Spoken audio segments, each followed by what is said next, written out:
পদ্মা সেতু হয়ে ঢাকা খুলনা ঢাকা রুটের প্রথম ট্রেন জাহানাবাদ এক্সপ্রেস চালু হলো আজ। খুলনা থেকে ছেড়ে আসা প্রথম ট্রেনটি সকাল 11:15টায় কমলাপুর রেল স্টেশনে এসে পৌঁছায়।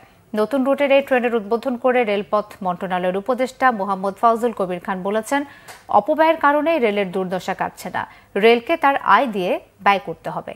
আরও জানাচ্ছেন দীপন দেওয়ান। ভোর 6টা খুলনা থেকে ঢাকার উদ্দেশ্যে ছাড়ে জাহানাবাদ এক্সপ্রেস।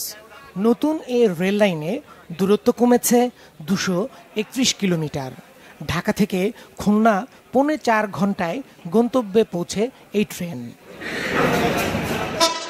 এই ট্রেনের সাপ্তাহিক ছুটি সোমবার, বাকি 6 দিন দুবার করে চলাচল করবে। 11টি কোচে বিভিন্ন শ্রেণীর আসন সংখ্যা 768টি।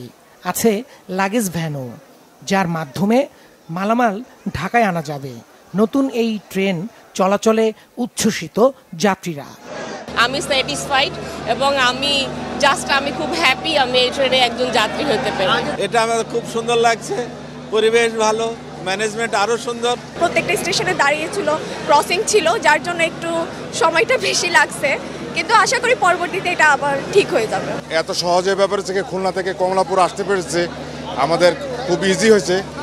এর আগে এই ট্রেন যাত্রার উদ্বোধন করে কাঙ্ক্ষিত সেবা নিশ্চিত করার কথা বলেন রেলপথ উপদেষ্টা।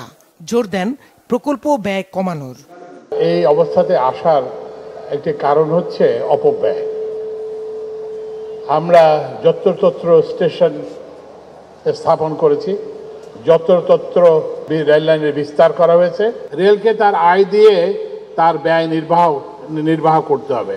সব খাতেই কিন্তু ভর্তুকি দিতে হচ্ছে। এই ভর্তুকি আর কত দেয়া যাবে? তো এই জন্য আমাদেরকে ব্যয় সাশ্রয়ী হতে হবে। আমাদের রেলকে লাভজনক করে তোলার ক্ষেত্রে সরকারের ভাবনার কথাও তুলে ধরেন উপদেষ্টা। কোচগুলো যাতে পরিষ্কার করা হয়। দীপন দেওয়ান, বাংলা ভিশন, ঢাকা।